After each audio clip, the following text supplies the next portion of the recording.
Stellaris can be challenging, especially if you're new. There's a lot of stuff going on and it may not always be clear what you should do. My name's ASpec and today I've partnered with Paradox Interactive to show you the first 5 things that you should do when starting a game of Stellaris.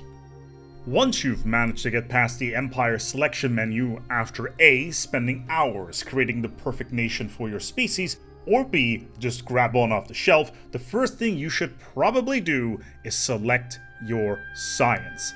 See these icons on the top of the screen? Those are your research indicators, and right now they are saying you need to select your science. So let's do so. Clicking on any will take you to the research screen, where you'll be greeted by your head of science as well as 3 research categories. They are physics, society, and engineering. Now every single one of these has their own tech tree, however, for now, let's just select a science in every single one of them. It's usually a good idea to go for a science upgrade, unless of course you want to go straight onto the warpath, in which case, just go for that weapons tech.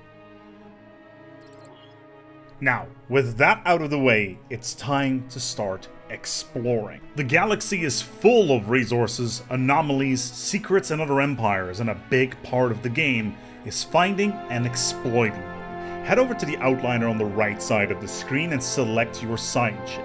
Next, either hit M or the Galactic View button and just hit the survey key on your science ship interface.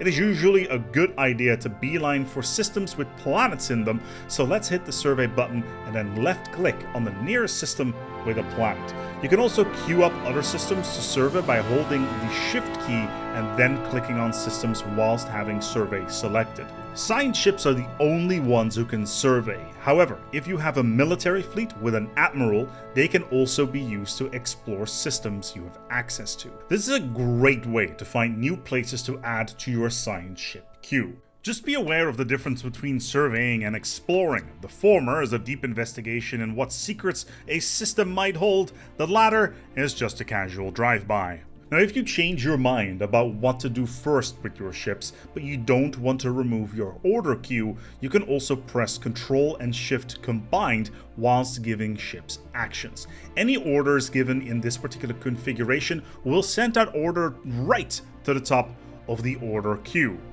So, we've queued up all these orders for our ships, and now it's time to see them in action. So let's unpause the game. You can click the pause button on the top right of the interface to do so, or just hit the spacebar. Since Stellaris isn't turn-based, the clock will start to run and your orders will be executed as soon as you unpause. If you want this stuff to be done faster, then you can click on the plus/minus button right next to the pause button on the top of the screen, or you can use the plus/minus keys on your keyboard. Just remember, you can always pause the game whenever you want using the spacebar. It's great for giving your next move some more thought. Once your science ships have discovered a system that seems valuable and have surveyed every single object within, then it's time to send out your construction ship to claim it. Head back over to the system map by pressing M or, of course, the Galaxy View mode at the bottom of the screen, then right-click on the system that you want to claim whilst having your construction ship selected and build a starbase. This will cost some influence and alloys, however you'll get a system in return, and if you've claimed one with a planet in it, you'll have a great opportunity to colonize it. While all of this has been going on, you've started to accumulate a resource called Unity. And once you have enough of it, it's time to hire another scientist, as well as build a new science ship. So head over towards the leader recruitment window and find a scientist that you find interesting, preferably one with a bonus to surveying. Then go to your local shipyard, build yourself a science ship, crew it with that scientist that you've just recruited, and then, well, it's time to explore a vast galaxy that is full of wonder.